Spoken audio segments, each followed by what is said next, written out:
Hello बच्चों, कैसे हैं आप सभी। उम्मीद करता हूं बहुत अच्छे हैं और पढ़ाई को अच्छे से कंटिन्यू कर रहे हैं। मैं हूं प्रशांत माहेश्वरी और fun with physics YouTube channel पर आप सभी का बहुत बहुत स्वागत है। आज की वीडियो क्लास में हम 5th मॉडल टेस्ट पेपर को डिस्कस करेंगे। आरबीएससी के क्वेश्चंस आपके सामने हैं। देखिए, फर्स्ट क्वेश्चन जो ऑब्जेक्टिव का क्वेश्चन है वो कैसा दिया हुआ है। खंड ए क्या बोल रहा है, दो समान प्रकृति के आवेश Q एक दूसरे से x दूरी पर रखे हुए हैं, कोई दिक्कत नहीं, इनके मध्य बिंदु पर स्थित बिंदु पर विद्युत क्षेत्र होगा, मध्य दूरी पर विद्युत क्षेत्र होगा। देखो क्वेश्चन नंबर फर्स्ट का फर्स्ट पार्ट वो बोल रहा है कि दो आवेश है समान प्रकृति के, मतलब ये Q है तो ये भी Q है। इनके मिड का जो डिस्टेंस है वो डिस्टेंस कितना है, x दिया हुआ है। फिर बोल रहा है कि इनका एक मिडिल पॉइंट लो और उस पॉइंट के ऊपर इलेक्ट्रिक फील्ड विद्युत क्षेत्र कैलकुलेट करो। कैसे करेंगे भाई, बहुत सिंपल है। ये प्लस का आवेश, इस पे जो विद्युत क्षेत्र बनाएगा वो इधर बनाएगा। ये वाला प्लस का आवेश, इस पे जो विद्युत क्षेत्र बनाएगा वो इधर बनाएगा। दोनों आवेशों का परिमाण समान है। दोनों की अगर ये दूरियां देखोगे, ये दूरियां भी समान है। x/2 अगर इसकी है तो x/2 इसकी है। आवेश समान, दूरी समान, तो इन विद्युत क्षेत्रों का परिमाण भी तो समान होगा। ये परिमाण में समान है, दिशा में विद्युत क्षेत्र विपरीत है, तो बताओ नेट इलेक्ट्रिक फील्ड कितना होगा, 0 होगा। ठीक है, ध्यान में रखना। आगे देखो, ओके, आपको दिखाई दे रहा होगा अगला क्वेश्चन में एक डायग्राम दिया हुआ है ना, संधारित्रों का एक डायग्राम दिया हुआ है और तुल्य धारिता पूछेगा। ये एक बेसिक क्वेश्चन है जो मैंने सॉल्व भी करवा रखा है। ये सारे सवाल आपको पता चलेंगे, अगर आपने वीडियो देख रखा है तो ऐसा कोई सवाल नहीं मिलेगा जो आपको नहीं पता चल रहा होगा। देखो ऐसा कुछ दिया हुआ है संधारित्र के लिए और तुल्य धारिता बोल रहा है। बहुत सिंपल सा टास्क है बच्चों। इस वाली प्लेट को ए लिखो, इस वाली को बी लिखो। फिर हम बोलते हैं कि अगर ए प्लेट प्लस की तो ऑटोमेटिकली बी को कैसा माना जाएगा, माइनस का। तो देखिए ए प्लस की प्लेट, बी माइनस की, बी माइनस की, ए प्लस की, ये प्लस की, बी माइनस की।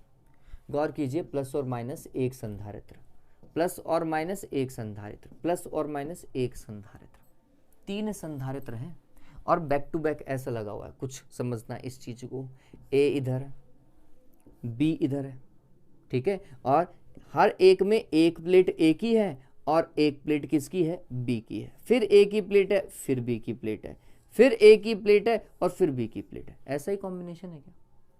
सभी की एक प्लेट ए की, एक प्लेट बी की है, कुछ ऐसा ही है। अगर ऐसा है तो ये समांतर क्रम संयोजन है। समांतर क्रम संयोजन में क्या होता है, C1 + C2 + C3 होता है। तो हम बोलते हैं तुल्य धारिता जो है वो होगी C = C1 + C2 + C3। और सभी के मध्य की दूरी समान है तो फिर D समान हो। सभी का क्षेत्रफल समान है तो A समान है, मतलब सभी की धारिताएं समान है। तो हमने बोला अगर एक की भी C है तो सभी की C होगी। इसे इक्विवेलेंट लिख दो, C इक्विवेलेंट, तो 3C आएगा इसका आंसर, ध्यान रखना। और समांतर प्लेट संधारित्र के लिए C का मान फिक्स है, कितना, ε0A/D, ये ध्यान में रखो। ठीक है, तो ये इसका आंसर होना चाहिए, या तो 3C या फिर ये। आगे देखो, पता चल रहा है, ऑप्शन चूज कर लीजिएगा। फिर आगे देखो, प्रतिरोध मापन के लिए उपयोग में आने वाला उपकरण है थर्मामीटर, नहीं। गैल्वेनोमीटर, नहीं। धारा का संसूचन होता है। व्हीटस्टोन सेतु, यस, इसको तो अज्ञात प्रतिरोध को किससे नापते हैं, व्हीटस्टोन ब्रिज से नापते हैं। चलिए, तो ये हुआ। फिर आगे देखिए 4th वन, स्मॉल n प्रति इकाई लंबाई में फेरो की परिनालिका में I धारा प्रवाहित की जा रही है। देखो एक परिनालिका है, अगले क्वेश्चन में क्या बोल रहा है, एक परिनालिका है जिसकी एकांक लंबाई में फेरो की संख्या स्मॉल n है। ठीक है, थोड़ा सा कॉम्प्लिकेट कर दिया, और उसमें धारा आई जा रही है। यदि परिनालिका के भीतर म्यू पारगम्यता का पदार्थ रख दिया जाए तो अक्ष पर परिनालिका के भीतर चुंबकीय क्षेत्र होगा। देखो परिनालिका का चुंबकीय क्षेत्र का फॉर्मेट ध्यान में रखो, निर्वात में ऐसा, माध्यम में μ0 × μr/Ni, और वो बोल रहा है म्यू पारगम्यता का पदार्थ भरा है, इसका मतलब इतनी पारगम्यता, ये μ0 × μr, इसे ही म्यू बोलते हैं बच्चों। बताओ, नया चुंबकीय क्षेत्र माध्यम भरने पर μNi होता है, ध्यान में रखिएगा। ठीक है, या तो μ0 × μr/Ni लिखता वो, या फिर μNi लिखता, दोनों में से एक ऑप्शन चूज कीजिएगा। द ऑप्शन आएगा। किसी कुंडली में विद्युत वाहक बल के प्रेरण के लिए संबंधित चुंबकीय फ्लक्स। बताओ भाई चुंबकीय फ्लक्स कैसे उत्पन्न होता है। 9वां क्वेश्चन, सॉरी 9वां नहीं है ये चैप्टर है EMI वाला, विद्युत चुंबकीय प्रेरण वाला। इस वाले में हमें ये पता है कि यदि किसी कुंडली से संबंधित चुंबकीय फ्लक्स को चेंज किया जाए, मैग्नेटिक फ्लक्स को अगर हम परिवर्तित करते हैं, चेंज करते हैं, तो ही विद्युत वाहक बल उत्पन्न होगा। ठीक है, और चेंज कैसे कर सकते हैं, या तो फ्लक्स को घटाओ या फ्लक्स को बढ़ाओ, यही दो तरीके हैं। देखिए ऑप्शन क्या मिलेगा, ब ऑप्शन दिखाई देगा। फ्लक्स को घटा भी सकते हैं और बढ़ा भी सकते हैं। आगे देखिए क्या बोल रहा है, जब प्रकाश विद्युत प्रभाव उत्पन्न करने वाली सतह पर गिरने वाले प्रकाश की तीव्रता को दुगना कर दिया जाए तो फिर उस सतह पर गिरने वाले फोटोनों की संख्या भी दुगनी हो जाएगी। तीव्रता का आवृत्ति से कोई लेना देना नहीं है, ध्यान रखना। तीव्रता का लेना देना है फोटोन से, फोटोनों की संख्या से, और फोटोनों की संख्या का लेना देना है उत्सर्जित इलेक्ट्रॉनों की संख्या से। ठीक है, तो ये बात ध्यान रखिए कि फोटोनों की संख्या दुगनी हो जाएगी अगर हम तीव्रता को दुगना करेंगे। ठीक है, तो जो फोटोनों वाला ऑप्शन है ना कि भाई फोटोन जो निकलेंगे वो दुगने हो जाएंगे, वो वाला ऑप्शन चूज कीजिएगा। फिर आगे देखिए, किसी नाभिक की प्रति न्यूक्लियन बंधन ऊर्जा दर्शाती है। क्या दर्शाती है नाभिक के प्रति न्यूक्लियन बंधन ऊर्जा? स्थायित्व को हम बोलते हैं कि नाभिक के प्रति न्यूक्लियन बंधन ऊर्जा जितनी ज्यादा होगी वो उतना ही अधिक स्थायी होगा। ठीक है, आगे देखिए, जब किसी अर्धचालक में चालकता सिर्फ सहसंयोजक बंध के टूटने के कारण होती है तो अर्धचालक कहलाता है। बच्चों देखो, अर्धचालक में चालकता दो तरीके से होती है। क्या? या तो आप उसके अंदर इम्प्योरिटी डालो, अशुद्धियां मिश्रित कर दो, है ना। इम्प्योरिटी को अगर आप मिक्स करेंगे तो उनमें चालकता बढ़ती है। दूसरा, आप उनका टेम्परेचर इंक्रीज करो। टेम्परेचर इंक्रीज करने से उनका जो कोवेलेंट बॉन्ड है, उनका जो सहसंयोजक बंध है, वो क्या हो जाएगा? टूट जाएगा, है ना। ये दो तरीके होते हैं। तो जो दूसरा तरीका है जिसमें कोवेलेंट बॉन्ड टूटते हैं, सहसंयोजक बंध टूटते हैं बच्चों, वो वाला तरीका नेज अर्धचालकों में होता है ना। शुद्ध अर्धचालक होते हैं, प्योर सेमीकंडक्टर में वो तरीका है। और जिसमें अशुद्धि डालते हैं वो इम्प्योर सेमीकंडक्टर होते हैं। ये आप सभी को पता है, जिन्हें एक्सट्रिंसिक सेमीकंडक्टर बोलते हैं। ठीक है, तो ये सिर्फ और सिर्फ सहसंयोजक बंध के टूटने वाला पॉइंट है, और ये तभी पॉसिबल है जब हम बात करें प्योर सेमीकंडक्टर की, नेज अर्धचालक की। फिर आगे देखिए, निम्न में से कौन सा गेट सार्वत्रिक गेट है? आप सभी को पता है दो ही सार्वत्रिक गेट है। कौन कौन से? एक है नैंड और एक है नॉर। इनमें से अगर कोई सा भी दिया हुआ है वो लिख लीजिएगा। मेरे हिसाब से नॉर दिया हुआ है, ना यूज। इस स्लाइड में मैं नए अवतार में आ रहा हूँ, है ना, क्योंकि बीच में वीडियो पूरा ब्लर हो गया था बच्चों, इसलिए फिर मेरे को बीच वाला पार्ट चेंज करना पड़ रहा है। ठीक है, चलिए देखिए, अपन को तो क्वेश्चन से मतलब होना चाहिए, मेरी शक्ल से क्या मतलब है। देखो क्या हो रहा है, किसी समविभव पृष्ठ के दो बिंदुओं के मध्य 800 माइक्रोकूलम आवेश को गति कराने में किया गया कार्य का मान होगा। देखो समविभव पृष्ठ पे आपको आवेश को गति करवानी, ठीक है। ये कौन सा सवाल है बच्चों? जो आपके रिक्त स्थान की पूर्ति वाला का सवाल है ना, उसका पहला पार्ट है। तो हम बोल रहे हैं कि समविभव पृष्ठ पे एक स्थान से दूसरे स्थान तक आवेश को मूव करवाने में किया गया कार्य कितना होता है बच्चों? 0 होता है। इस बात को हमेशा ध्यान में रखिएगा, ये समविभव पृष्ठ की प्रॉपर्टी है एक। फिर इसके बाद में आगे देखिए दूसरा, कि विद्युत धारा घनत्व J, विद्युत धारा घनत्व J तथा अपवहन वेग Vd में संबंध होता है, जबकि n मुक्त इलेक्ट्रॉन घनत्व है। देखिए, हमें ये शायद सीधा सीधा नहीं पता हो, लेकिन ये संबंध आप सभी को पता है कि कुछ ऐसा लिखा जाता है, I is equals to NeAVD, है ना। इससे धारा घनत्व बना सकते हैं। I में किसका डिवाइड दे दिया बच्चों? A का। करंट डेंसिटी बना सकते हैं बच्चों, A का डिवाइड लगाया तो क्या बनेगा? NeVD, NeVD। तो फिर J का फॉर्मूला क्या बन गया? J is equals to NeVD। ये संबंध है, सिर्फ यही लिख करके आना है। तो ये वाला काम रफ में कर लीजिएगा, ये फेयर वाला पार्ट आ जाएगा। ठीक है, आगे देखो, 10 ओम प्रतिरोध तथा 10 हेनरी प्रेरकत्व की एक कुंडली 50 वोल्ट की बैटरी से जोड़ी गई है, कुंडली में संचित ऊर्जा होगी। देखो क्या बोल रहा है इस सवाल के अंदर, तीसरे वाले क्वेश्चन में क्या बोल रहा है वो, कि एक तो प्रतिरोध है आपके पास में ऐसा, और एक कुंडली है, और इसको आपने एक बैटरी से जोड़ दिया है। तो बैटरी से जोड़ने पर इस कुंडली में कितनी ऊर्जा संचित होगी वो ये पूछ रहा है। मान जो दे रखे हैं वो कुछ ऐसे हैं, 10 ओम का प्रतिरोध है, फिर 10 हेनरी का ये कुंडली है तथा 50 वोल्ट की बैटरी है। तो ये बात हमेशा ध्यान में रखना कि जब किसी भी कुंडली को डीसी स्रोत से जोड़ा जाता है, बैटरी से जोड़ा जाता है बच्चों, तो ये कुंडली शॉर्ट हो जाती है, लघु पथित हो जाती है। रीजन बताता हूं इसका। देखो, आप सभी ने पढ़ा है कि एक्सएल बराबर बच्चों ओमेगा एल होता है, और ओमेगा एल मतलब 2 पाई एफ एल। एल का मान तो दिया हुआ है, 2 पाई ऐसा कैसा, एफ डीसी स्रोत है, क्या होगा, 0। डीसी स्रोत में कोई आवृत्ति नहीं होती, तो फिर इसके लिए एक्सएल का मान कितना, 0, मतलब प्रतिरोध नाम की कोई चीज ही नहीं है, प्रतिघात नाम की कोई चीज ही नहीं है। इसका मतलब इसके सिरों पर अगर विभव पतन देखता जो कि आई एक्सएल होता, वो भी कितना आता, 0 आता, क्योंकि एक्सएल का मान खुद ही 0 है। बात समझे मेरी, ठीक। तो ये बात ध्यान में रखना कि जब आप इसे कनेक्ट करते हैं तो धारा का मान तो 0 नहीं है, लेकिन इसके सिरों पर विभव पतन 0 होता है, ठीक। तो फिर ये सर्किट में हो ना हो कोई बात बराबर है। यहां पर देखो, अब सर्किट में दो चीजों से ही काम चलेगा धारा को कैलकुलेट करने के लिए। क्या भाई, एक तो है बैटरी जो 50 वोल्ट की है, एक प्रतिरोध है। तो धारा को कैलकुलेट करने के लिए हमने बोला कि I is equals to V, sorry capital V आएगा, V डिवाइडेड बाय R का फॉर्मूला यूज करते हैं, ओम्स लॉ। V का मान 50 दिया हुआ है, प्रतिरोध का मान 10 दिया हुआ है, इसका मतलब 5 एम्पियर की धारा प्रवाहित होगी। संचित ऊर्जा कैलकुलेट करनी है, वो भी कुंडली में। संचित ऊर्जा का फॉर्मूला समझिए, U is equals to half L I square.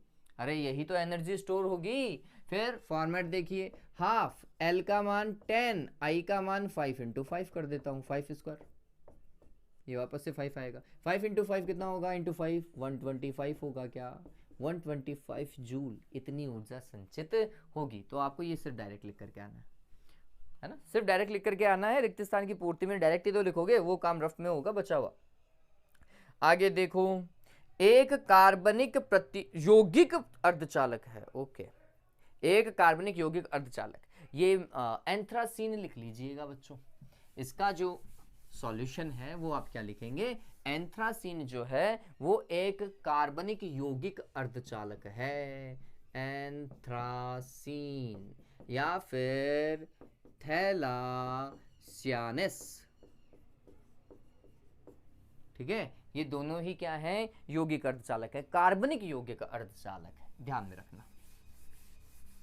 अब इसके बाद में ये तो हो गए रिक्त स्थान की पूर्ति करो वाले सवाल। इसके बाद में आपको कलर कोडिंग वाला सवाल दिखाई दे रहा होगा, एक एक नंबर के सवाल जो हैं कलर कोडिंग। तीसरे का पार्ट देखिए, फर्स्ट कलर कोडिंग का क्वेश्चन दिया हुआ है। अगर कलर कोडिंग का क्वेश्चन दिया हुआ है तो हमें क्या पता होना चाहिए, ये series B Roy of Great Britain has very good wife wearing gold silver necklace, ठीक है। फिर नंबरिंग ध्यान में रखना, 0 से चालू होगी, इसी चीज को दिमाग में रखिएगा कि नंबरिंग जो है वो 0 से चालू होगी बच्चों, और क्वेश्चन आने की संभावना बहुत ज्यादा है।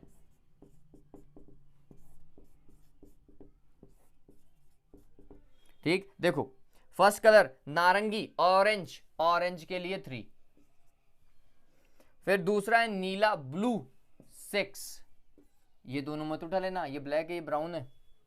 फिर मल्टीप्लायर में जाओ, मल्टीप्लायर के अंदर दे रखा है चांदी सा, ये वाला देता हूं, बताओ क्या होगा। इसके लिए मल्टीप्लायर लिखा था, अगर आपको याद हो तो 10 की पावर -2, गोल्ड के लिए 10 की पावर -1 होता है मल्टीप्लायर, ठीक। तो ये आ जाएगा 10 की पावर -2, किसके लिए, चांदी के लिए, प्लस माइनस सुनहरा, सुनहरा मतलब गोल्ड, गोल्डन, गोल्डन मतलब 5%, ये है भाई ओम में। आप इसे ऐसा भी लिख सकते थे, 36 गुणा 10 की घात -2 ओम प्लस -5%, ऐसा भी इसे लिखा जा सकता है।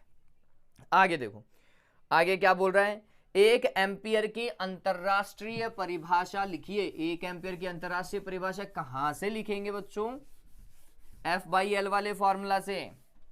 4th चैप्टर है बच्चों, F/L, F/L is equals to μ0 I1 I2 divided by 2 pi d।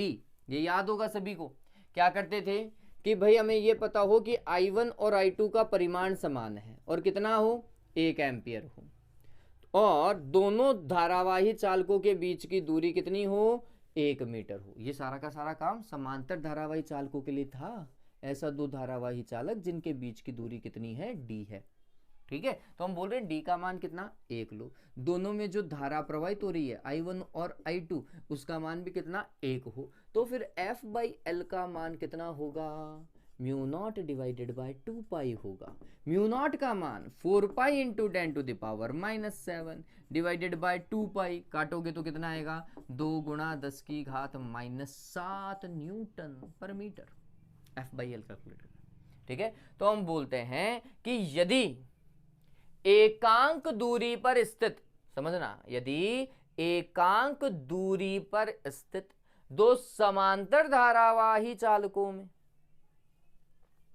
क्या समान परिमाण की धारा बहने पर, दोनों का परिमाण क्या होना चाहिए, समान होना चाहिए, समान परिमाण की धारा बहने पर वे एक दूसरे की इकाई लंबाई पर, एक दूसरे की इकाई लंबाई पर कितना बल आरोपित करें, 2 गुणा 10⁻⁻7 न्यूटन का बल आरोपित करें, तो उनमें प्रवाहित धारा का मान 1 एम्पियर होगा। वापस से, यदि एकांक दूरी पर स्थित दो समांतर धारावाही चालकों में समान परिमाण की धारा प्रवाहित करने पर वे एक दूसरे की इकाई लंबाई पर 2 गुणा 10⁻⁻7 न्यूटन का बल आरोपित करती हूं, तो फिर उनमें प्रवाहित धारा या धारावाही चालकों में प्रवाहित धारा का परिमाण 1 एम्पियर होगा। इस तरीके से, हालांकि अब ये परिभाषा चेंज हो गई है, लेकिन 12th पर्पस से तो अभी यही पढ़ोगे आप, क्योंकि बुक में दिया हुआ है। ठीक है, फिर देखिए थर्ड वन, तीसरा देखिए क्या बोल रहा है। निम्न चित्र में दो कुंडली AB तथा CD के बीच में एक छड़ चुंबक NS को तीर की दिशा में चलाया जाता है, तो किस कुंडली में प्रेरित धारा बाईं ओर देखने से वामावर्ती होगी। चलो, आपको डायग्राम दिखाई दे रहा होगा बच्चों। क्या बोल रहा है, ऐसा कुंडली है ना, ये पहली कुंडली AB वाली, इधर एक चुंबक NS और N इधर है, S इधर है, चला ऐसा रहा है वो, और फिर ऐसा। ये आपकी बुक का सवाल हो सकता था, बस थोड़ा बहुत चेंज किया है उसने। कहां से देखना है, यहां से देखना है। देखो आंख बना रखी है अगले भाई साहब ने, और ये बहुत सही है, इससे आपको पता तो चला ना कि देखना कहां से है। ठीक, इससे इंपॉर्टेंट है कि हमें ये अगर यहां से देखना है तो हमें यहां पर और इसका पहला छोर यहां पर जो ध्रुव बन रहा है वो पता होना चाहिए, इधर और इधर जो ध्रुव बन रहा है वो पता होना चाहिए, उसके अकॉर्डिंग काम करेंगे। एक जैसे मेरे को कंफ्यूजन होता होगा, वैसे बहुत सारे बच्चों को कंफ्यूजन होता होगा। देखो बच्चों, इधर N होता है, इधर S होता है। वामावर्त और दक्षिणावर्त में थोड़ी सी दिक्कत होती है, तो मैं सबसे पहले दक्षिणावर्त में जाता हूं। अगर दक्षिणावर्त है तो फिर S की ओर मूव करोगे, S की ओर मतलब क्लॉकवाइज, ऐसा U। ये दक्षिणावर्त है जिसमें आप S की तरफ जाते हैं, U। तो क्लॉकवाइज को क्या बोलते हैं, दक्षिणावर्त। इंग्लिश में थोड़ा सिंपल है ये, क्लॉकवाइज ये क्या है, दक्षिणावर्त है। तो सीधी सी बात है, वामावर्त क्या होगा, एंटी क्लॉकवाइज होगा। ठीक है, वामावर्त क्या होगा, एंटी क्लॉकवाइज होगा। ठीक, चलिए भाई, तो ये देखना, ये N ध्रुव दूर जा रहा है बी छोर से। N ध्रुव अगर दूर जा रहा है बी छोर से, तो फिर लेंज का नियम बोलेगा कि देवताओं यहां पे S बनाओ और इधर क्या बनाओ, N बनाओ। ठीक है, दूर जा रहा है ना, इसलिए दूर जा रहा है तो विपरीत छोर आ जाना चाहिए। ठीक, और यहां पे S ध्रुव पास आ रहा है, तो पास आ रहा है तो फिर वही बनना चाहिए। दूर जा रहा है तो उल्टा, और पास आ रहा है तो वही। तो हम बोल रहे हैं लेंज का नियम यही बोलता है ना, ये क्वेश्चन करने का सबसे सही तरीका है। तो अगर S ध्रुव इसके पास में आ रहा है तो इधर बनेगा S और इधर बनेगा विरोध करने के लिए N। ठीक, और हमें कौन सा ध्रुव गौर करना है, इस तरफ वाले, फर्स्ट वाले। इधर N बन रहा है ना बच्चों, N देखो रे ऐसा, U। क्लॉकवाइज या anti clockwise, anti clockwise, anti clockwise. इधर S बन रहा है ना, U, S ऐसा, S का ये देखो, ये छोर कहां से जा रहा है, U, S ऐसा, क्लॉकवाइज। एंटी क्लॉकवाइज को बोलते हैं वामावर्त। कौन सी में? ए बी में। तो इसका आंसर वामावर्त वाला कौन सा होगा? ए बी कुंडली में वामावर्ती धारा बह रही है। ठीक है, ये ध्यान रखना। फिक्स हो गया? कहां से देखना था? कहां से रे? यहां से। ठीक है, वो ध्यान रखना। चलो आगे देखो, फोर्थ वन है, एक प्रोटॉन तथा एक अल्फा कण की गतिज ऊर्जा समान है। लास्ट वाला जो मैंने पेपर बताया था ना, उसका क्वेश्चन है, बस एक चीज हटा दी उन्होंने। हाँ, तो दोनों की गतिज ऊर्जाएं समान है। इनमें से किस कण की डी ब्रोगली तरंगदैर्घ्य लघुत्तर होगी? डी ब्रोगली तरंगदैर्घ्य छोटी होगी, कम होगी। क्या क्या है? एक प्रोटॉन और अल्फा कण। ठीक है, तो पहले तो डी ब्रोगली तरंगदैर्घ्य देखिए, क्वेश्चन नंबर ये आपका है फोर्थ। तो डी ब्रोगली तरंगदैर्घ्य गतिज ऊर्जा के पदों में कुछ ऐसी होती है बच्चों, h डिवाइडेड बाय √2m के। ठीक है, गतिज ऊर्जा दोनों की समान है, मतलब गतिज ऊर्जा नियत है। ठीक है, h सभी के लिए नियत होता है, m का मान चेंज हो सकता है, कण के ऊपर डिपेंड करता है। तो हमने बोला कि तरंगदैर्घ्य जो है वो डिपेंडेंट है द्रव्यमान पर। जिसका द्रव्यमान कम होगा तरंगदैर्घ्य ज्यादा, और जिसका द्रव्यमान ज्यादा है उसके लिए तरंगदैर्घ्य कम होगी।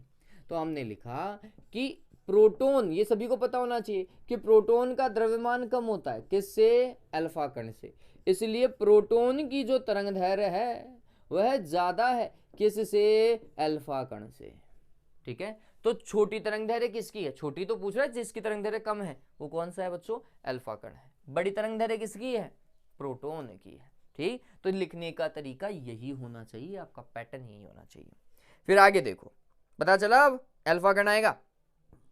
प्रकाश विद्युत प्रभाव के किसी प्रयोग में निरोधी विभव 1.5 वोल्ट है, तो उत्सर्जित इलेक्ट्रॉनों की अधिकतम गतिज ऊर्जा क्या होगी? भैया देखो, निरोधी विभव का मान दिया हुआ है 1.5 वोल्ट। तो काइनेटिक एनर्जी का फॉर्मूला बहुत सिंपल सा था, EV0। EV0 मतलब E को मल्टीप्लाई करूं 1.5 से, तो ये होगा 1.5 इलेक्ट्रॉन वोल्ट। इतने में ही काम चल जाएगा, 1.5 इलेक्ट्रॉन वोल्ट, ये वो गतिज ऊर्जा है। या फिर आप जूल में कैलकुलेट करो तो 1.5 इंटू 1.6, ई का मान रख रहा हूं, इंटू 10 टू द पावर -19। ठीक है, सॉल्व कर लेना और जो भी मान है वो जूल में आएगा। तो गतिज ऊर्जा को दोनों में निकाल सकते हो। मैं बोलूंगा इतने में काम कंप्लीट करके आ जाओ, 1.5 इलेक्ट्रॉन वोल्ट, कोई दिक्कत नहीं। ये 5वां सवाल था। अब आगे देखो, रेडियो एक्टिव पदार्थ के लिए चरघातांकी क्षय वक्र बनाइए। चरघातांकी क्षय वक्र, छठा क्वेश्चन है, 6th वन। क्या होता है चरघातांकी क्षय वक्र बच्चों? ये कुछ ऐसा बनाते हैं ना अपन कि इस तरफ तो सक्रिय नाभिकों की संख्या और इस तरफ समय t, फिर t बराबर 0 पर सक्रिय नाभिकों की संख्या अधिकतम कितनी? n0, और फिर उसके बाद में चरघातांकी रूप से कम होती जाती है, कुछ ऐसा। ठीक, हमें यह पता चलता है कि पहले अर्ध आयु के बीतने के पश्चात सक्रिय नाभिकों की संख्या प्रारंभ की आधी हो जाती है। वक्र में ये प्रदर्शित करोगे कैपिटल T और n0/2, n0 भी और t बराबर 0 भी, ये सारी चीजें वक्र में आनी ही चाहिए। ये आपका क्षय वक्र कहलाता है। ठीक है, आगे देखो, रेडियो एक्टिव पदार्थ, ये तो हो गया। नाभिकीय रिएक्टर में नियंत्रक छड़ों का क्या कार्य होता है? पहले तो कौन सी नियंत्रक छड़ों का उपयोग करते हैं? बोरॉन और कैडमियम का। किसका?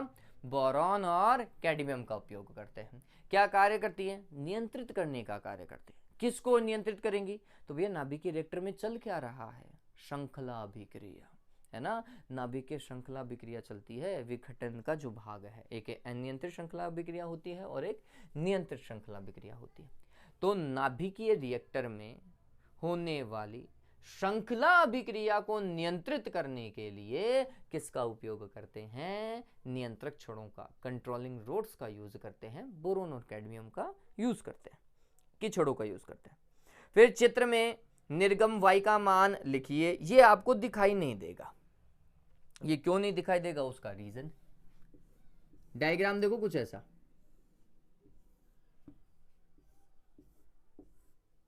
निर्गत y का मान कैलकुलेट करना है ना,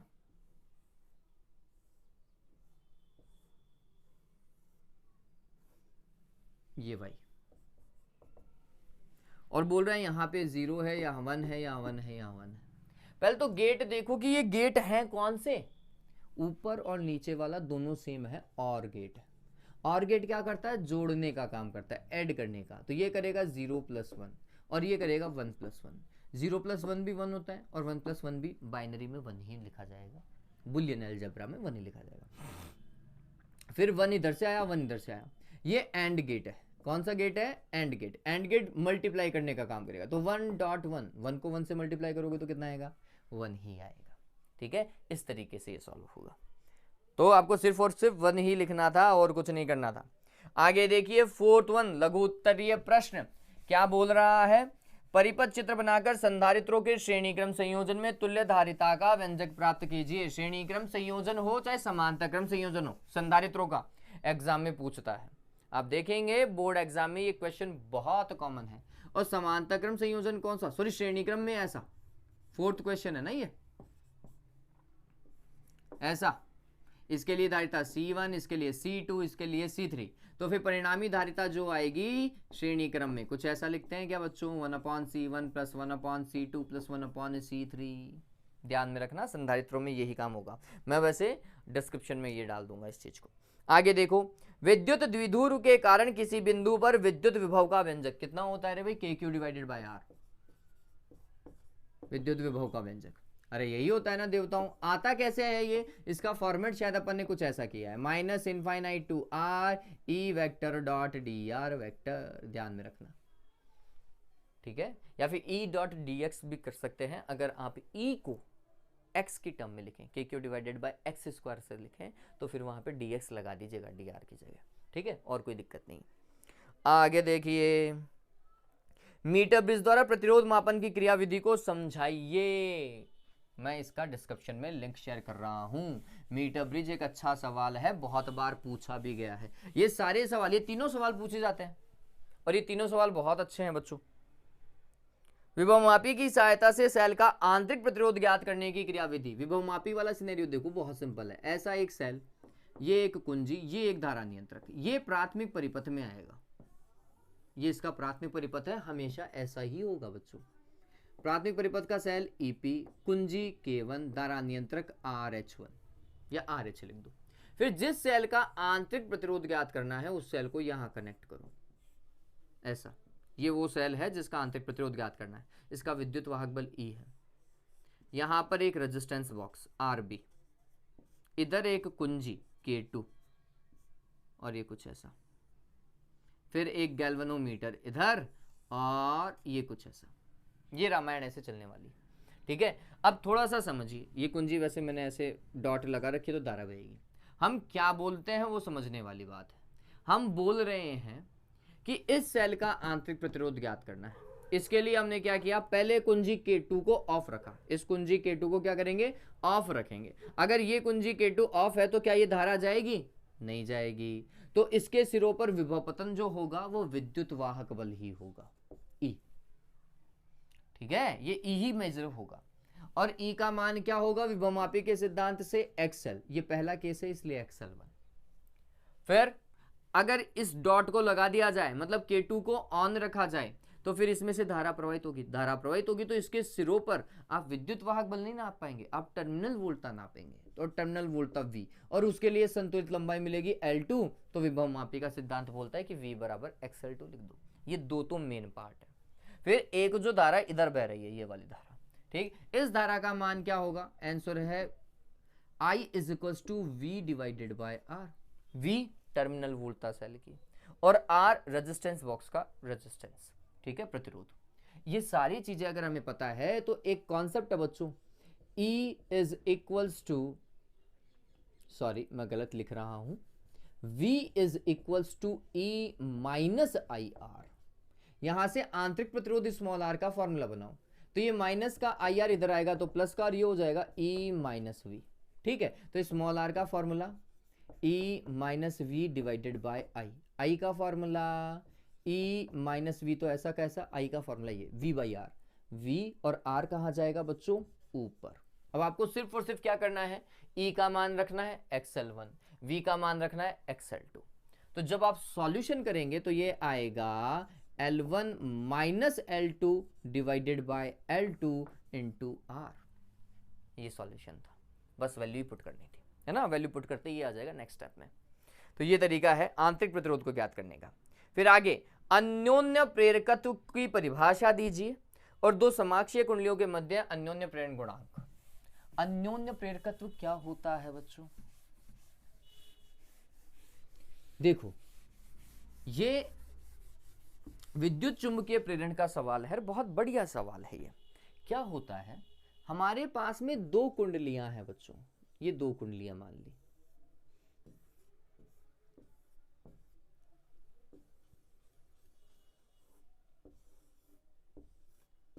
ये गैल्वेनोमीटर मान लो। तो हम क्या कर रहे हैं, इस पहली कुंडली से, ये पहली कुंडली है, इस पहली कुंडली से जो धारा प्रवाहित कर रहे हैं उसको परिवर्तित कर रहे हैं। वो समय के साथ में क्या हो रही है, परिवर्तित हो रही है। अगर इसकी धारा चेंज करेंगे तो इससे जो चुंबकीय फ्लक्स बनेगा वो भी चेंज होगा। वो परिवर्ती चुंबकीय फ्लक्स किससे गुजरेगा, दूसरी से गुजरेगा, मतलब इसका भी चुंबकीय फ्लक्स चेंज हुआ, और इसका चुंबकीय फ्लक्स चेंज हुआ तो इसके सिरों पर फैराडे के नियमानुसार विद्युत वाहक बल उत्पन्न होगा। यही परिघटना जो दूसरी कुंडली में विद्युत वाहक बल को उत्पन्न कर रही है उसी को ही बोलते हैं अन्योन्य प्रेरकत्व। चेंज आया पहली में, काम हो रहा है दूसरी में, ठीक है, अन्योन्य प्रेरकत्व। वापस से, जब प्राथमिक कुंडली में धारा को परिवर्तित करने पर उसके सन्निकट रखी द्वितीयक कुंडली से संबंधित चुंबकीय फ्लक्स में परिवर्तन होता है तो फैराडे के नियमानुसार उस कुंडली के सिरों के मध्य प्रेरित विद्युत वाहक बल उत्पन्न होता है। यह घटना ही अन्योन्य प्रेरकत्व कहलाती है या अन्योन्य प्रेरण कहलाती है। बात समझ में आ गई? चलो, अन्योन्य प्रेरण गुणांक क्या चीज है? तो हमने बोला कि इस कुंडली, दूसरी कुंडली का जो चुंबकीय फ्लक्स है वो चेंज होता है पहली कुंडली में बहने वाली धारा के कारण, ठीक। तो ये दोनों एक दूसरे के समानुपाती हैं। धारा को बढ़ाया, फ्लक्स बढ़ गया, धारा को कम किया, फ्लक्स घट गया दूसरी कुंडली का, ठीक है।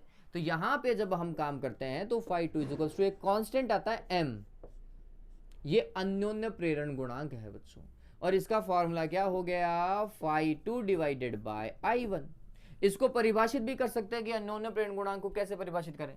तो हम बोलते हैं यदि I1 प्राथमिक कुंडली में बहने वाली धारा कितनी हो, 1 एम्पियर हो, तो फिर अन्योन्य प्रेरण गुणांक का मान चुंबकीय फ्लक्स के परिमाण के तुल्य होगा, दूसरी कुंडली से संबंधित चुंबकीय फ्लक्स के परिमाण के तुल्य होगा।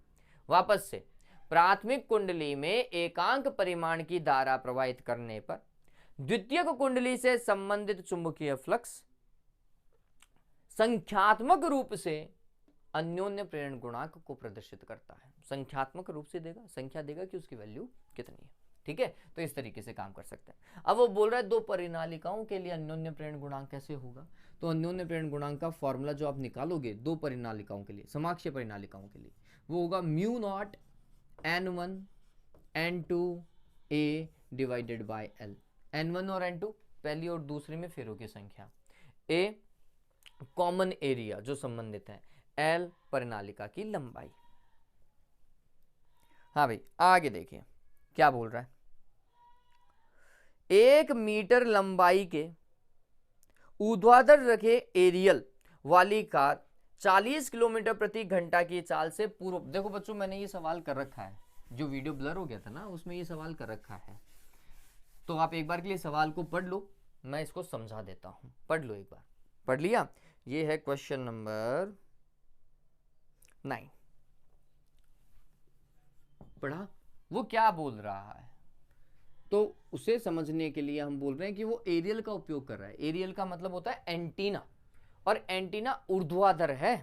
कैसा है? ऊर्ध्वाधर है, और 1 मीटर लंबाई का है, मतलब L का मान जो है वो 1 मीटर दिया हुआ है, ठीक है। फिर उत्तर, दक्षिण, पूर्व, पश्चिम समझो। ये उत्तर, ये दक्षिण, ये पूर्व और ये पश्चिम, ठीक है, ईस्ट और वेस्ट, नॉर्थ एंड साउथ। तो वो एरियल ऊर्ध्वाधर रखा हुआ है, ऐसा परपेंडिकुलर, यूं यूं ऐसा आता हुआ, ठीक है, ऐसा रखा हुआ है, और चल कहां रहा है, पूर्व से पश्चिम की ओर, यूं। वेलोसिटी इस तरफ है भैया, ये वेलोसिटी।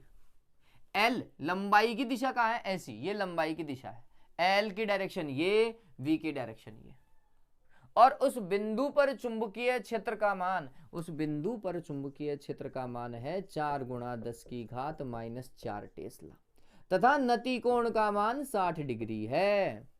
यही बोल रहा है ना वो। बताओ इसमें विद्युत वाहक बल किसके कारण पैदा होगा, कौन से घटक के कारण पैदा होगा? ऊर्ध्वाधर घटक, चुंबकीय क्षेत्र के ऊर्ध्वाधर घटक या क्षैतिज घटक?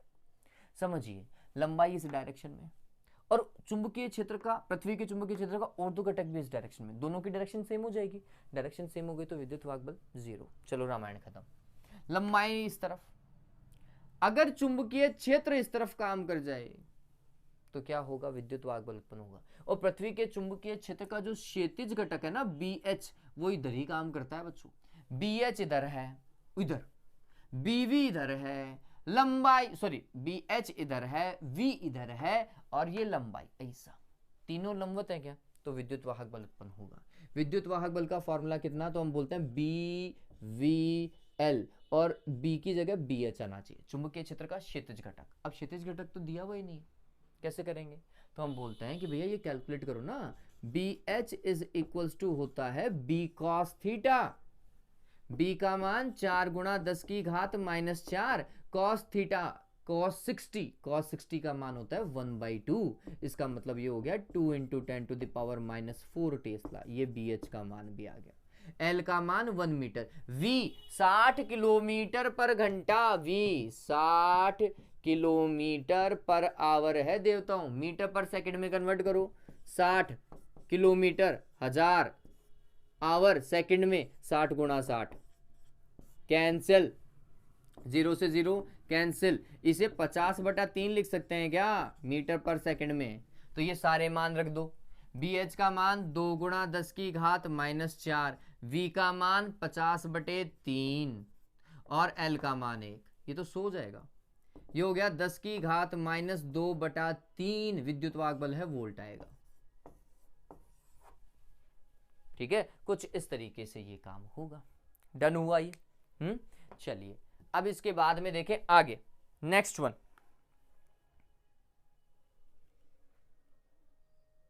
उतार लो इसको एक बार के लिए। 10th, एक खगोलीय दूरदर्शक के दो लेंसों की शक्ति 10D और 1D है, सामान्य संयोजन में आवर्तन क्षमता क्या होगी? ये बहुत सिंपल सवाल था बच्चों। अब अपन 10वां सवाल देख रहे हैं। एक खगोलीय दूरदर्शी के दोनों लेंसों की शक्ति 10D और 1D है, सामान्य संयोजन में इसकी आवर्तन क्षमता क्या होगी? F0 divided by FE, F0 divided by FE। याद आ रहा है क्या? खगोलीय दूरदर्शी के लिए सामान्य संयोजन अनंत पर बनता है प्रतिबिंब, तो हमने बोला M इज इक्वल्स टू होना चाहिए F0 डिवाइडेड बाय FE। लेकिन देवताओं ये दिया हुआ नहीं है, शक्ति दी हुई है, तो शक्ति में क्या लिख सकते हैं? हम बोल सकते हैं PE डिवाइडेड बाय P0। बताओ ऐसा ही है क्या? शक्तियां कितनी दी हुई है? 1 की 10 और 1 की 1, तो ये होगा 10/1। कितना आएगा रे? मैग्निफिकेशन 10 आएगा। ठीक है, मात्रक मत लगा देना, पता चले मात्रक लगा दो। लेंस की शक्ति को परिभाषित कीजिए। किसी भी लेंस द्वारा समांतर आती हुई प्रकाश की किरणों को अभिसारित अथवा अपसारित करने की क्षमता ही उसकी लेंस शक्ति कहलाती है। यह फोकस दूरी के व्युत्क्रम के तुल्य होती है। फिर P = 1/f लिख दीजिएगा। फिर क्या बोल रहा है? संपर्क में रखे दो लेंसों के संयोजन हेतु परिणामी शक्ति का सूत्र P = P1 + P2 होता है। ठीक है, वो प्रूव करना है आपको। मैं वीडियो लिंक शेयर कर रहा हूं, है ना। आगे देखिए, अपवर्ती दूरदर्शी की तुलना में परावर्ती दूरदर्शी क्यों श्रेष्ठ है? कोई 2 कारण बताओ। अपवर्ती मतलब, हाँ, अपवर्ती मतलब खगोलीय दूरदर्शी जिसमें लेंस रखे हुए हों। ठीक है, और परावर्ती मतलब जिसके अंदर दर्पण का यूज किया गया हो, अवतल दर्पण का उपयोग किया गया है। कैसे ग्रहण के अंदर तो दोनों किए गए हैं, अवतल का भी और उत्तल का भी किया गया है। तो दर्पणों के उपयोग से परावर्ती दूरदर्शी हल्की हो जाती है, अतः उसे एक स्थान से दूसरे स्थान तक आसानी से मूव किया जा सकता है, हिलाया जा सकता है। ध्यान में रखिएगा। ठीक है, परावर्ती दूरदर्शी के अंदर वर्ण विपतन और गोलीय विपतन का कोई दोष नहीं होता। परावर्ती दूरदर्शी से प्राप्त प्रतिबिंब की तीव्रता अधिक होती है, वह सुस्पष्ट होता है। क्लियर? ये 3 मैंने बताए, कोई भी 2 जो है वो आप लिख दीजिएगा। पहला हल्की होती है दर्पण होने के कारण, मिरर होने के कारण, तो आप आसानी से मूव कर सकते हैं। दूसरा, गोलीय विपतन और वर्ण विपतन नहीं होता, मतलब स्पेरिकल एब्रेशन और कलर एब्रेशन नहीं होता। और जो इमेज बनती है फाइनल इमेज, उसकी इंटेंसिटी ज़्यादा होती है, अंतिम प्रतिबिंब अधिक तीव्र बनता है, सुस्पष्ट बनता है। ठीक है, आगे देखिए, पूर्ण आंतरिक परावर्तन की घटना को परिभाषित कीजिए। पूर्ण आंतरिक परावर्तन में क्या था? प्रकाश की किरण जब सघन माध्यम से विरल माध्यम में जाने की कोशिश करती है तो वह स्थिति जब आपतन कोण का मान क्रांतिक कोण से अधिक हो जाता है तो प्रकाश की किरण पुनः सघन माध्यम में लौट आती है। यह घटना पूर्ण आंतरिक परावर्तन कहलाती है। पूर्ण आंतरिक परावर्तन क्या है? वापस से वही पूछ लिया रे देवता ने, एक मिनट। हाँ ठीक है, आवश्यक शर्तें, प्रकाश की किरण सघन से विरल में जानी चाहिए, आपतन कोण का मान क्रांतिक कोण से अधिक होना चाहिए, ये दो शर्तें इंपॉर्टेंट है। फिर क्रांतिक कोण और अपवर्तनांक में संबंध, क्या भाई? Sine I C 1/sin IC is equals to mu. ठीक है, ध्यान में रखना। फिर 14th क्या बोल रहा है? ड्यूट्रॉन के लिए दिया हुआ है डिग्री फलाना, प्रति न्यूक्लियन बंधन ऊर्जा का मान ज्ञात करो। रे भगवान, मजे ले ली। देखो क्वेश्चन मैं आपको तरीका बता रहा हूं। सबसे पहले तो आप बंधन ऊर्जा को देखेंगे और बंधन ऊर्जा होती है डेल एम सी स्क्वायर, तो हमें डेल एम देखना है। ठीक है, डेल एम को कैलकुलेट करने के लिए आपके पास में रिएक्शन होने चाहिए। ड्यूट्रॉन और प्रोटॉन और न्यूट्रॉन का द्रव्यमान दिया हुआ है। ड्यूट्रॉन नाभिक के लिए प्रति न्यूक्लियन बंधन ऊर्जा, ड्यूट्रॉन नाभिक 1H2, ऐसा ही है क्या? इसके लिए अगर मैं द्रव्यमान क्षति देखूं तो वो क्या होना चाहिए? इसमें कितने प्रोटॉन है पहले देखो, कितने? 2 - 1 न्यूट्रॉन और एक प्रोटॉन, एक प्रोटॉन है और एक ही न्यूट्रॉन है। ठीक, दूसरा इसका खुद का भी क्या है? एक द्रव्यमान है। द्रव्यमान शक्ति क्या होती है? तो हम बोलते हैं Z × MP plus A - Z × MN minus M nucleus. अरे यही याद आ रहा है क्या? Z का मान कितना? प्रोटोनों की संख्या 1, और प्रोटोन का द्रव्यमान देखो बकायदा सवाल में दिया हुआ है, प्रोटोन का द्रव्यमान है 0.007 मेरे हिसाब से, ये लिया हुआ है। ठीक है, फिर प्लस A - Z, मतलब 2 में से 1 को हटाओ, 2 में से 1 को हटाए तो 1 ही आएगा, और न्यूट्रॉन का द्रव्यमान 1.008 माइनस न्यूक्लियस, न्यूट्रॉन का खुद का द्रव्यमान कितना है? 2.013। यही है क्या देवताओं? चलो कितना होगा ये? सॉल्व करो। 1.7 और 7 14 और 1 15, 0. कैसे लिख रहा हूं मैं? 015 माइनस 2.013, ये, और ये यूनिट में आएगा। अगर ऐसा है तो कितना आएगा? 0.002 यूनिट। ये द्रव्यमान शक्ति है डेल एम का मान। जैसे ही डेल एम आ जाए बच्चों, जैसे ही डेल एम आ जाए हम कैलकुलेट करेंगे प्रति न्यूक्लियन बंधन ऊर्जा। उसके लिए हम बोलते हैं ये होना चाहिए, देखो ईबी, देखो बंधन ऊर्जा, बंधन ऊर्जा होता है डेल एम सी स्क्वायर, और निकालने का तरीका बहुत सिंपल है। ये जो डेल एम है, अगर आप इसे यूनिट में लिख रहे हैं तो फिर इसको 931 से मल्टीप्लाई कर दो, वो क्या हो जाएगी? बंधन ऊर्जा। तो हमने बोला डेल एम का मान तो है 0.002, क्योंकि यूनिट में लिखा हुआ है, ये केजी में नहीं है, इनटू 931, और अब ये मेगा इलेक्ट्रॉन वोल्ट में आ गई बंधन ऊर्जा ईबी। आपको निकालनी है प्रति न्यूक्लियन। इसमें न्यूक्लियनों की संख्या कितनी है भाई? कितने न्यूक्लियन है? 2 न्यूक्लियन है, तो किसका भाग लगाएंगे? 2 का भाग लगाएंगे। तो EB/A होता है प्रति न्यूक्लियन बंधन ऊर्जा, तो इसमें A का भाग, A मतलब 2 का भाग, 2 का भाग लगाओगे तो ये आएगा 0.001 into 931 mega electron volt. Solve कर लीजिएगा, 0.931 मेगा इलेक्ट्रॉन वोल्ट आएगा प्रति न्यूक्लियन बंधन ऊर्जा का मान। ठीक है, कर लो, आपको इतनी मैथमेटिक्स आई रही। चलो डन हुआ। 14th क्वेश्चन पता चला। पहले सबसे पहले डेल एम द्रव्यमान शक्ति, द्रव्यमान शक्ति जैसे ही आया बंधन ऊर्जा का मैंने फॉर्मूला लिखा कि ये होता है, और जब एम का मान यूनिट में दिया हुआ हो तो बंधन ऊर्जा निकालने के लिए 931 से मल्टीप्लाई करो। देखो वो आगे खुद भी बोल रहा है ना, उसने क्वेश्चन में भी दिया हुआ है। हमें तो प्रति न्यूक्लियन निकालनी थी, EB/A, ये प्रति न्यूक्लियन है, तो ए का मान कितना है 2 है तो 2 का भाग लगा दिया। ई बी का मान कितना है, डेल एम को 931 से मल्टीप्लाई करना है, ध्यान में रखना। पता चले तुम सी स्क्वायर वाला काम कर दो, गलती वही होती है। सी का मान लिखते हो 3 गुणा 10 की घात 8, अरे देवताओं ये भी तो ध्यान में रखो, 3 गुणा 10 की घात 8 लिखोगे तो डेल एम का मान किस में चाहिए तुम्हें, किलोग्राम में चाहिए, इसको किलोग्राम में कन्वर्ट करो। ठीक है, चलो आगे 15वां, एक रेडियो एक्टिव पदार्थ की मात्रा 10 वर्ष में घटकर 25% रह जाती है, इसका अर्ध आयु एवं श्रेयांक की गणना कीजिए। 15वां सवाल बहुत बढ़िया है, और ये वाले सवाल मेरे को वाकई में बहुत अच्छे लगते हैं। जो रदरफोर्ड सोडी वाले जो क्वेश्चन है ना, बहुत अच्छे सवाल है। तो ये जो आपको समय दिया हुआ है वो अर्धायु काल तो नहीं है, क्योंकि वो पूछा है अर्धायु काल, ध्यान में रखना। तो जो समय दिया हुआ है वो 15 वर्ष, जो 15 या 10 है, 10 वर्ष है, ये कुल समय है। और इस स्मॉल टी का फॉर्मूला है n इंटू कैपिटल टी। ठीक है, तो अगर मेरे को कैपिटल टी निकालना है तो उससे पहले मेरे को स्मॉल एन निकालना पड़ेगा। स्मॉल एन के लिए वो बोल रहा है कि घटकर 25% रह जाती है सक्रिय नाभिकों की संख्या, प्रारंभ की 25% रह जाती है। बताओ ऐसा लिखूं नहीं लिखूं? और n का सक्रिय नाभिकों की संख्या का फॉर्मूला भी है n not divided by 2 the power n, 25 चौका 100 is equals to N not divided by 4। और 4 को क्या लिख सकते हैं, 2 की पावर 2 लिख सकते हैं क्या रे, एन नॉट से एन नॉट कैंसिल, एन का मान तुलना करने पर कितना आ रहा है, 2 आ रहा है। Format small T is equals to N into capital T. Small T 10 वर्ष, एन का मान 2, कैपिटल टी, तो टी इज इक्वल्स टू आ जाएगा 5 वर्ष, ध्यान में रखना। ठीक है, इस तरीके से काम होगा। अब इसके आगे वाले जो क्वेश्चन हैं उनमें अगर कोई न्यूमेरिकल है या फिर कोई कॉन्सेप्चुअल क्वेश्चन है तो वो मैं सॉल्व करवा रहा हूँ। देखिए 16 वाला, ऊपर वाला तो थ्योरेटिकली दिखाई दे रहा है, नीचे वाला देखो इसका। एक इलेक्ट्रॉन r त्रिज्या के वृत्ताकार कक्षा में v चाल से परिक्रमा कर रहा है, इसका घूर्ण चुंबकीय अनुपात का व्यंजक प्राप्त कीजिए। बोर मैग्नेट्रॉन किसे कहते हैं? बोर मैग्नेट्रॉन का मैंने अलग से वीडियो बनाया बच्चों, मैं लिंक शेयर कर रहा हूँ। घूर्ण चुंबकीय अनुपात क्या होता है? देखो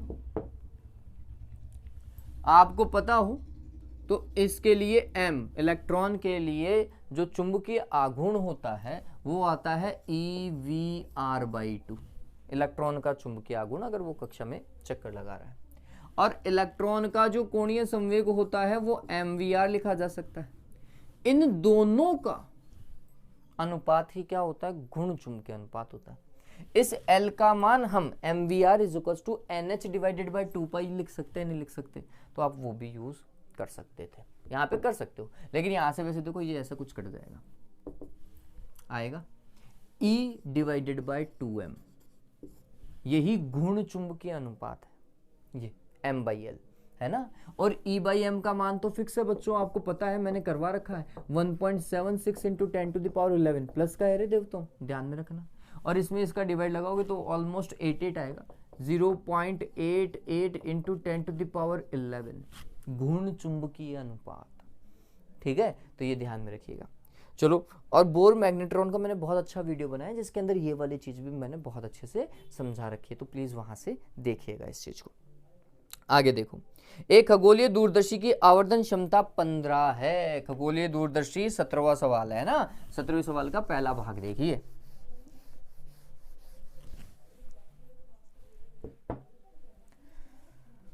तो m का मान जो है वो 15 है, और ये कितना होता है, F0 डिवाइडेड बाय F ही होता है, ये 15 दिया हुआ है। ठीक है, तो F0 का मान कुल मिलाकर के 15 FE है। डन है भाई ये तो। फिर क्या बोल रहा है, अभिदर्शक लेंस व हाँ, अभिदर्शक लेंस व नेत्रिका लेंस के बीच की दूरी 80 है। अभिदर्शक और नेत्रिका के बीच की दूरी 80, यही है। क्या पूछेगा, F0 और FE का मान पूछेगा, और तो उसके पास में कोई ऑप्शन ही नहीं है। F0 15 FE plus FE is equals to कितना, 80, तो 16 FE इज इक्वल्स टू 80 है, तो FE का मान 16×5 80, और FE का मान अगर आ गया तो F0 का मान 15.75 F0 सेंटीमीटर। ठीक है, ध्यान में रखना। आगे देखो, दोनों लेंस हो तो उनको अलग अलग फोकस दूरी की गणना कर ली। आगे देखिए, यदि किसी कांच के पतले प्रिज्म को जल में डुबो दिया जाए तो सिद्ध कीजिए, पतला प्रिज्म पहले ही बोल रहा है वो, तो सिद्ध कीजिए कि प्रिज्म द्वारा उत्पन्न प्रकाश का न्यूनतम विचलन कोण वायु का 1/4 रह जाएगा। बहुत इजी है। 17वें का नेक्स्ट पार्ट जो आपको दिखाई दे रहा है ये भी बहुत इजी है। इसमें देखो क्या बोल रहा है, पतले प्रिज्म का न्यूनतम विचलन कोण का संबंध है बच्चों। न्यूनतम विचलन कोण del M is equals to क्या था, म्यू -1 इंटू ए। म्यू की जगह आप एन भी लिख सकते हो, n -1 इंटू ए। ठीक है, और ये म्यू किसका, ग्लास का अपवर्तनांक किसके सापेक्ष, एयर के सापेक्ष। पतले प्रिज्म के लिए आप ये डायरेक्ट फॉर्मूला यूज कर सकते हो। अब क्या बोल रहा है वो, इसी प्रिज्म को उठा करके अगर देवताओं पानी में डाल दिया जाए तो फिर इस पर क्या प्रभाव पड़ रहा है वो देखो। और वो बोल रहा है कि 1/4 होगा। देख लेते हैं नया वाला डेल एम न्यू, या फिर वाटर में देख लो, वाटर में। ठीक है, तो ये क्या होगा, अपवर्तनांक ग्लास का ही है लेकिन किसके रेस्पेक्ट में, वाटर के रेस्पेक्ट में, -1 इंटू ए। ठीक है, चलो एक बार के लिए कैलकुलेट करके देखो, कैलकुलेट करके देखो। पहले तो इसको कैलकुलेट करते हैं। ग्लास का अपवर्तनांक 1.5 होता है क्या, तो हमने बोला 1.5 - 1 गुणा ए कितना आएगा, 0.5 है, 0.5 ए।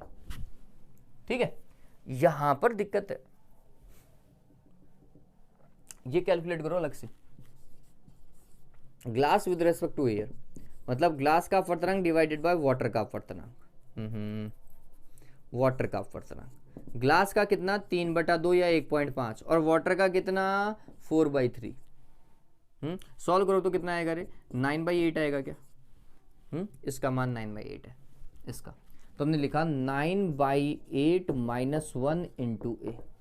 सॉल्व किया 1/8 आएगा क्या, a डिवाइडेड बाय ये, और 0.5 को मेरे हिसाब से 1/2 लिख सकते हैं। नया वाला देखो डेल एम न्यू, और या फिर वाटर वाला क्या होगा, 1/4 इंटू a/2 लिख सकता हूं क्या। a/2 क्या है, पुराना वाला, और उसमें किसका डिवाइड लग रहा है, 4 का। वो यही तो बोल रहा है कि हवा के रेस्पेक्ट में कितना, 1/4। सॉल्व हुआ नहीं हुआ, इतना सा 3 लाइन के अंदर हो सकता था ये डेरिवेशन, और 1.5 नंबर पक्के, 1.5 या 3 नंबर पक्के। चलो 18वां, 16 वोल्ट के विभवांतर द्वारा त्वरित इलेक्ट्रॉन का संवेग व डी ब्रोगली तरंग दैर्घ्य ज्ञात करो। कर सकते हैं, 16 की जगह 64 दिया हुआ है ना, 64 दिया हुआ है, तो क्या करेंगे भाई, डी ब्रोगली तरंग दैर्घ्य और संवेग ज्ञात करना है। मैं बोलूंगा सबसे पहले तरंग दैर्घ्य ज्ञात करो, बहुत सिंपल है। Lambda is equal two electron के लिए कितना होता है, 12.27 एंगस्ट्रॉम डिवाइडेड बाय √v होता है क्या, v का मान 64, 64 का वर्गमूल कितना होगा रे, 416, 8 8 64 8, तो 12.27 एंगस्ट्रॉम डिवाइडेड बाय 8 कर लीजिएगा, एंगस्ट्रॉम को चेंज कर लीजिएगा 10 की घात -10, है ना, तो फिर वो मीटर में भी कन्वर्ट हो जाएगा, नहीं तो फिर इतना रख लो। जैसे ही लैम्डा कैलकुलेट हो जाए, संवेग देखो क्या होता है, lambda is equal to h divided by p, तो p इज इक्वल टू क्या हो जाएगा, h डिवाइडेड बाय लैम्डा। बताओ होगा नहीं होगा, सबसे सिंपल है ये तरीका, उल्टा कर लो। फिर किसकी डी ब्रोगली तरंग दैर्घ्य देखो कि कितनी बार देखे, वेग समान है ना, और इलेक्ट्रॉन और प्रोटॉन में से निष्कर्ष निकालना है। देखो lambda is equal to h divided by mv, दोनों का वेग अगर समान है तो तरंग दैर्घ्य का लेना देना सिर्फ और सिर्फ द्रव्यमान से है। किसकी तरंग दैर्घ्य ज्यादा होगी, जिसका द्रव्यमान कम होगा उसकी तरंग दैर्घ्य ज्यादा होगी। ऐसा ही तो बोल रहे हैं ना, ज्यादा पूछ रहे कम पूछ रहा है, अधिक पूछ रहा है, तो द्रव्यमान जिसका कम होगा तरंग दैर्घ्य उसकी ज्यादा। तो हमने बोला इलेक्ट्रॉन का द्रव्यमान कम है किससे, प्रोटॉन से, अतः इलेक्ट्रॉन की तरंग दैर्घ्य ज्यादा है किससे, प्रोटॉन से। ठीक है, ध्यान में रखना। आगे इसका अथवा वाला, दो धातुओं की प्लेटों P व Q के लिए व्यंजक दिया हुआ है, V0 और आवृत्ति के बीच में वक्र दर्शाया गया है, व्यंजक नहीं ग्राफ दिया हुआ है, जो हमें पता है ऐसा ही बनता है। निम्न में से किस धातु की दैलीय तरंग दैर्घ्य और कार्यफलन अधिक होगा। ये एक कॉमन क्वेश्चन, ये एक कॉमन क्वेश्चन है, सभी को पता भी होना चाहिए बच्चों। देखो क्या बोल रहा है, कुछ ऐसा, V0 इस तरफ है ये P और ये Q और इस तरफ आवृत्ति। ठीक, अब ये ध्यान में रखना, ये P वाला कर्व और ये Q वाला, तो P वाले के लिए फाई P लिख रहा हूं, और ये फाई इस तरफ होता है, कार्यफलन इस तरफ आता है बच्चों, ये बात ध्यान रखना, और ये है फाई Q। बताओ किसका ज्यादा है? मेरे हिसाब से Q का ज्यादा है। ठीक, तो ध्यान में रखिएगा, कार्यफलन Q वाले का ज्यादा है, किससे? P वाले से। ठीक है, कार्यफलन ज्यादा है तो क्या लिख सकते हैं? कार्यफलन H कहां से आया? H न्यू तो आएगा, हाँ सही बात है, H न्यू Q का ज्यादा है, किससे? P से। ठीक है, तो दहली आवृत्ति जो है वो Q की ज्यादा है और P की कम है। अगर आवृत्ति ज्यादा है तो फिर तरंग दैर्घ्य कम हो जाएगी।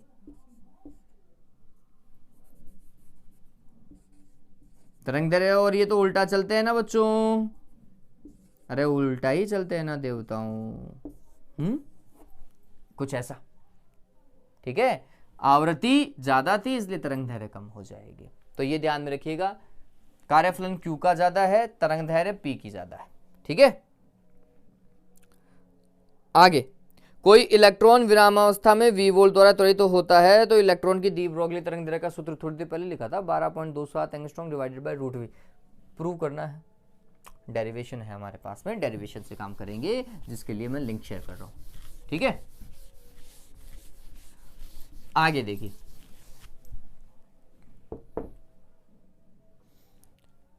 अब देखो, मैं ये सारा का सारा मेरे को थ्योरी दिखाई दे रहा है। 19 और 20 क्वेश्चन दोनों एक साथ आपको दिखाई दे रहे होंगे। ये थ्योरेटिकल क्वेश्चन है पूरी तरीके से, किसी तरीके का कोई न्यूमेरिकल नहीं है, अतः मैं इसका डिस्क्रिप्शन में डाल दूंगा वो वीडियो लिंक, प्लीज चेक कर लीजिएगा। ठीक है, चलिए, उम्मीद करता हूँ ये चीज़ आपको समझ में आ रही है। मैंने ये वाला पेपर जो है वो टेलीग्राम पे भी डाल रखा है, पूरा का पूरा PDF, वहाँ से आप कॉपी कर सकते हैं। ठीक है, have a good day, take care.